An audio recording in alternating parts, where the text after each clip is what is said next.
Sementara itu penyelenggaraan pilkada serentak yang rencananya akan digelar 9 Desember mendatang di tengah pandemi COVID-19 dikhawatirkan berpotensi menimbulkan penyimpangan maupun kecurangan. Hal tersebut diungkapkan peneliti Forum Masyarakat Peduli Parlemen Indonesia atau Formapi Lusius Karus. Lusius mengatakan pelaksanaan pilkada di tengah situasi pandemi memerlukan penyelenggara yang kuat secara kelembagaan dan memiliki kredibilitas tinggi. Lusius melihat penyelenggara pilkada dalam hal ini Komisi Pemilihan Umum seperti tidak serius dalam pelaksanaan pilkada karena hanya menyalin aturan protokol kesehatan dari gugus tugas percepatan penanganan COVID-19 dan langsung dimasukkan ke dalam draft peraturan KPU. Menurut Lusius, KPU seharusnya bisa membayangkan proses real pelaksanaan pilkada di tengah pandemi, kemudian menerjemahkan kondisi tersebut dengan detail pada PKPU. 2192 15, calon 1 560, calon 2 3151, calon 5 29, calon 6 26. Nggak ada masalah. Begini Bu, jadi yang kita baca. Benar apa tidak kan gitu. Nah ini kalau misalnya sudah ada datanya, kalau belum kami beri waktu. Tapi kalau sudah ada kita persingkat dipersilakan. Kami siap datanya Bu, tapi apakah akan diganda? Pilih dalam DPTLN, laki-laki BLN, laki-laki 1 jumlah pengguna hak pilih. Komisi Pemilihan Umum Republik Indonesia menyatakan siap melaksanakan pilkada serentak di tengah pandemi COVID-19. Namun penyelenggaraan pilkada serentak tersebut dikhawatirkan berpotensi menimbulkan penyimpangan maupun kecurangan. Benarkah demikian? Bagaimana untuk penyimpangan dan juga bentuk-bentuk penyimpangan maupun kecurangan yang mungkin terjadi? Saya akan membahasnya bersama Komisioner Komisi Pemilihan Umum Republik Indonesia Ilham Saputra dan peneliti Forum Masyarakat Peduli Parlemen Indonesia atau Formapi Lusius Karus langsung melalui sambungan Skype. Selamat pagi Bang Lusius dan juga Mas Ilham. Selamat pagi Mas Ilham. Ya, waalaikumsalam warahmatullahi wabarakatuh. Kita ke Mas Ilham terlebih dahulu. Mas Ilham, apakah pilkada akan tetap digelar Desember nanti, Mas? Ataukah ada kesempatan untuk ditunda dengan mempertimbangkan berbagai macam aspirasi dari publik? Ya, pertama dalam Perpu nomor 2 tahun 2020 disebutkan bahwa keputusan pilkada dilanjutkan atau tidak merupakan kesepakatan antara 3 institusi yaitu KPU, pemerintah dan juga DPR. Nah, pada beberapa kali pertemuan kita dengan DPR sudah disepakati bahwa pilkada akan dilanjutkan pada bulan Desember. KPU tentu saja meminta prasyarat-prasyarat tertentu seperti tadi Pak Ketua Arief Budiman menyampaikan, perlunya anggaran yang bisa kemudian mengcover penggunaan APD bagi penyelenggara di tingkat ad hoc di bawah seperti PPK, PPS, kemudian DPPDP dan juga KPPS. Nah, kemarin setelah kita diskusi, tadi Pak Arief juga sudah menyampaikan bahwa nanti pencairan akan sudah disepakati oleh pemerintah dan DPR anggarannya. Kemudian nanti ada 3 tahap pada bulan Juni, pada bulan Agustus, dan terakhir adalah pada bulan Oktober. Demikian, Mas. Baik, kalau boleh tahu berapa sih Mas anggaran untuk penyediaan APD terkait dengan penyelenggaraan pemilu ini? Ini kan artinya berjenjang sampai ke tingkat bawah kan? Ya itu kita sudah menghitung dan perkirakan, walaupun ini adalah masukan dari kami, tetapi kemudian hasil RDP kemarin kita masih diberikan kesempatan untuk mengecek kembali anggaran dari APBD mengecek anggaran APBD. Jika kemudian nanti ditemukan ada peluang agar kemudian APBD bisa melakukan, nah nanti silakan menggunakan APBD. Tapi jika ada daerah-daerah tertentu yang kemudian tidak mungkin untuk dipaksakan mengadakan anggaran lagi itu nanti akan dibantu oleh APBN.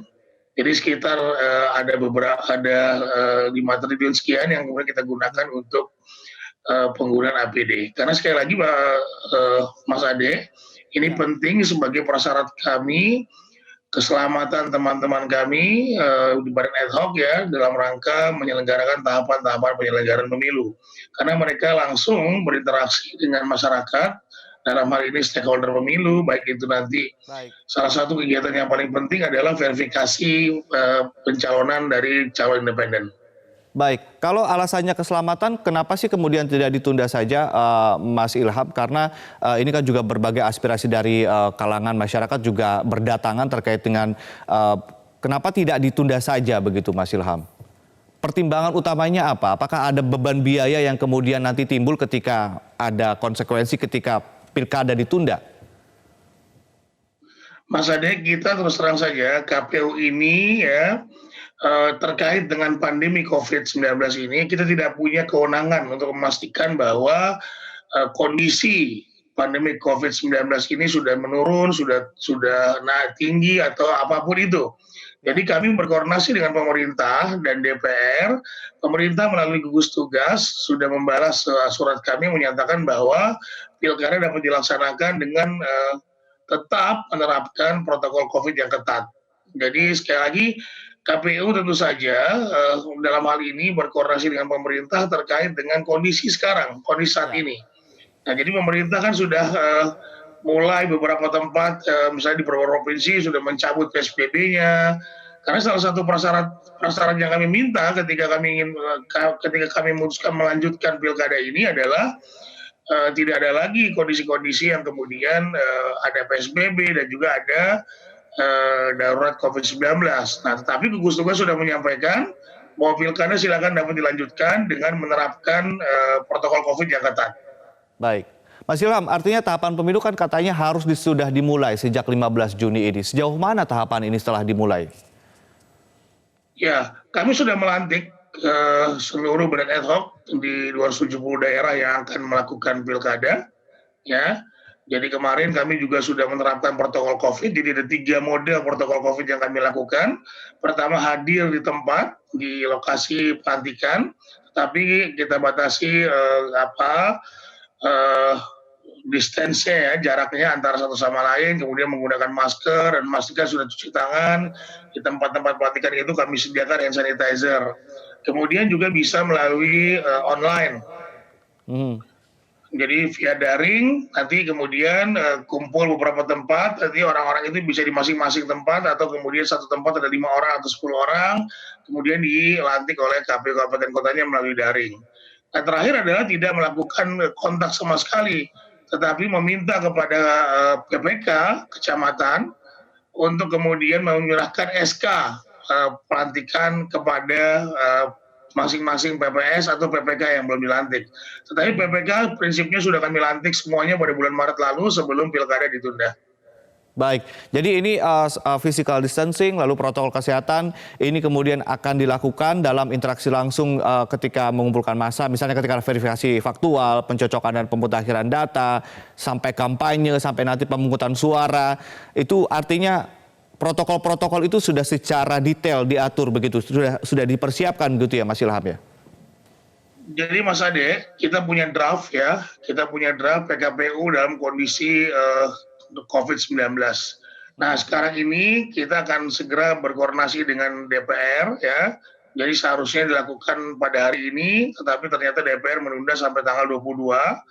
Nah, di situ jelas bahwa kemudian protokol COVID seperti apa saja yang harus kami lakukan tahapan demi tahapan. Baik. Ya, misalnya saja nanti dalam pelaksanaan pemungut hitung, misalnya saja kita minta kepada teman-teman menggunakan misalnya face shield gitu ya untuk yang KPPS ya. Kemudian memastikan nanti antriannya seperti apa. Kami juga akan buat simulasi ya. Apakah kemudian penggunaan alat coblosnya itu sekali pakai atau kita siapkan sarung tangan plastik sekali pakai kepada para peserta atau pemilih gitu ya. Jadi sekali lagi ini sudah kami konsultasikan. Kami sudah FGD-kan dengan Kementerian Kesehatan dan juga gugus tugas, dan juga kami sudah sosialisasikan atau kita menerima masukan dari stakeholder pemilu, masyarakat, NGO, dan beberapa institusi lainnya. Baik, baik. Artinya tadi memerlukan tambahan biaya sekitar 5 triliun rupiah begitu ya. Kita ke Bang Lusius. Bang Lusius, concern dari pihak KPU memang lebih ke penyelenggaraannya dalam tataran teknis begitu ya. Kalau dari Anda sendiri kekhawatirannya apa saja? Ya, saya kira sih kekhawatiran pertama ya soal kesehatan gitu ya. Bagaimana jaminan kesehatan selama proses penyelenggaraan pilkada ini, karena kita tahu sendiri ancaman penyebaran pandemi COVID-19 itu masih terus berlangsung. Bagaimana kemudian secara teknis ini diatur dalam peraturan KPU, dan bagaimana penyelenggara pemilu bisa memastikan jaminan kesehatan baik dari penyelenggara pemilu sendiri maupun peserta pemilu dan pemilih nanti itu bisa terus dilakukan sepanjang proses tahapan pilkada ke depan gitu ya. Yang kedua, saya kira bagaimana memastikan juga kualitas penyelenggaraan pilkada ini tidak terganggu karena pandemi ini gitu ya. Dengan kemudian banyak sekali batasan yang diberikan dalam setiap tahapan, bagaimana kemudian misalnya jaminan akan partisipasi itu sesuatu yang kemudian sangat mendasar dalam proses penyelenggaraan pilkada itu masih bisa dijamin oleh aturan-aturan yang disediakan oleh KPU. Saya kira tanpa kemudian partisipasi yang memadai, sulit untuk kemudian bisa mengatakan bahwa penyelenggaraan pilkada ini berkualitas gitu ya. Itu sih yang saya kira perlu dipastikan oleh peraturan-peraturan dan oleh penyelenggara pemilu terkait dengan penyelenggaraan pemilu pada masa pandemi ini gitu. Kalau potensi kecurangan seperti apa, Bang Lusius? Ya saya kira termasuk itu juga gitu ya. Pandemi ini bisa jadi menjadi satu rasionalisasi bagi proses penyelenggaraan pemilu yang yang tidak kredibel gitu ya. Kecurangan itu bisa sangat mungkin terjadi ketika kemudian banyak pembatasan yang diberikan atas nama pandemi COVID-19 ini gitu ya. Baik, Bang Lusius, ya, lanjutkan Bang, silakan. Misalnya sekedar contoh saja, misalnya salah satu penyakit yang selalu mendera setiap kali tahapan penyelenggaraan pilkada itu atau pemilu umumnya, yaitu politik uang gitu ya. Modus misalnya menggunakan bantuan sosial untuk kemudian menarik simpati pemilih, itu bisa sangat mungkin terjadi di pilkada saat pandemi ini karena kita tahu sendiri ada banyak bantuan sosial yang mungkin akan diberikan, ada banyak petahana yang kemudian ikut serta dalam proses pilkada ini. Bagaimana kemudian pengawasan terhadap semuanya ini bisa dilakukan oleh penyelenggara pemilu. Pada saat yang sama kita harus terus memperhatikan protokol kesehatan. Ini sesuatu yang saya kira tidak mudah untuk dipastikan selama pilkada ini. Ya, Bang Lusius, memangnya apa saja konsekuensi bagi para peserta pilkada kalau memang pilkada ditunda dan juga apa konsekuensinya yang akan dihadapi oleh KPU dan penyelenggara pemilu menurut Anda? Saya kira sih untuk peserta pemilu tidak ada hal yang terlalu serius jika kemudian penyelenggaraan pilkada ini ditunda gitu ya. Demikian juga bagi penyelenggara. Sejak awal memang kita meminta penyelenggaraan pilkada ini ditunda sekurang-kurangnya sampai tahun 2021. Tapi kemudian DPR pemerintah memutuskan untuk dilakukan pada akhir tahun ini. Tentu saja pertimbangan ini bisa sangat subjektif antara DPR dan pemerintah gitu ya. Mungkin karena misalnya anggaran sudah terlanjur ada, tinggal kemudian ini digunakan dan harus digunakan pada tahun ini sehingga pilkada harus dilakukan pada bulan Desember gitu ya. Padahal kalau kita melihat risiko yang sangat mungkin bisa dihadapi oleh bangsa ini dengan penyelenggaraan pilkada pada tahun ini itu sangat tinggi, baik terkait dengan kesehatan maupun terkait dengan kualitas pilkada itu sendiri ya. Baik, kita ke Mas Ilham. Mas Ilham, tadi sudah dikatakan bahwa ada beberapa kekhawatiran dari elemen masyarakat, salah satunya adalah soal kesehatan, money politik, kecurangan, dan juga tadi rendahnya partisipasi. Bagaimana kemudian nanti KPU bisa menjamin kualitas dari penyelenggaraan pemilu dan juga outputnya berkualitas, ini seperti apa Mas Ilham? Pertama, Mas Ade, terkait dengan pengawasan, ada penyelenggara pemilu memang concern dengan persoalan pengawasan. Dan kemarin ketika konferensi pers, teman-teman Bawaslu RI siap untuk melakukan pengawasan penyelenggaraan pilkada pada masa pandemi COVID-19 ini. Tentu saja nanti tinggal menyesuaikan bagaimana kondisi model pengawasannya. Sampai saat ini memang yang dikhawatirkan oleh Pak Lusius terkait dengan bantuan sosial, Bawaslu sudah menyampaikan bahwa memang sekali lagi belum ada penetapan calon.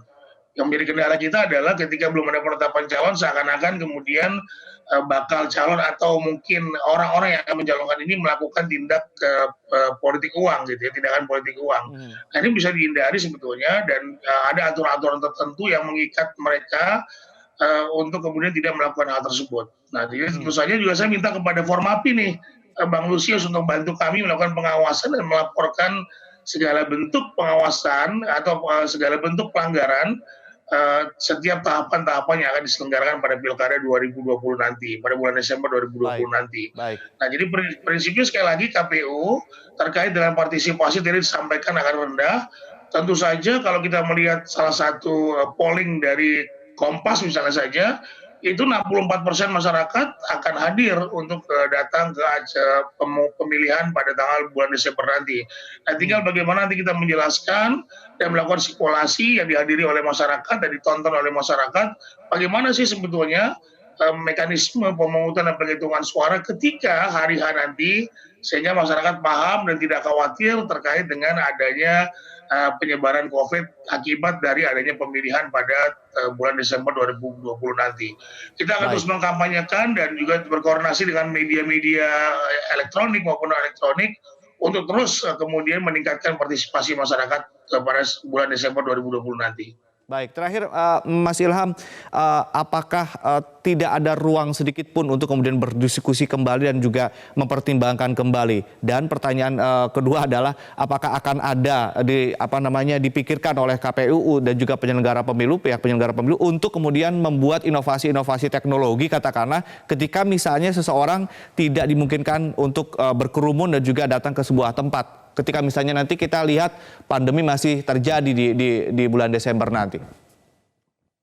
Ya, bisa saja dilakukan seperti itu, tetapi kemudian mekanisme yang sudah kita rencanakan adalah adanya e-rekap. Ya, jadi ada nanti sekali lagi menggunakan elektronik rekap untuk memastikan bahwa nanti proses rekapitulasi di kecamatan dan di beberapa tempat ya, contohnya kan dari TPS langsung ke kecamatan, kabupaten, dan provinsi gitu ya. Nah ini bisa kemudian menjadi bahan untuk kita agar kemudian transparansi kita sebagai penyelenggara pemilu bisa terlaksana. Tetapi salah satu masukan mungkin bukan e-vote, tetapi bisa kita laksanakan menggunakan bisa box-box, kita datang ke daerah-daerah tertentu yang kemudian nanti ada zona merah lah atau apa bagaimanapun, nanti kita bisa pastikan itu. Tetapi sekali lagi ini harus kita konsultasikan kepada DPR. Baik, terima kasih Mas Ilham dan juga Bang Lusius Karus dari Formapi telah bergabung bersama kami di Metro Pagi Prime Time.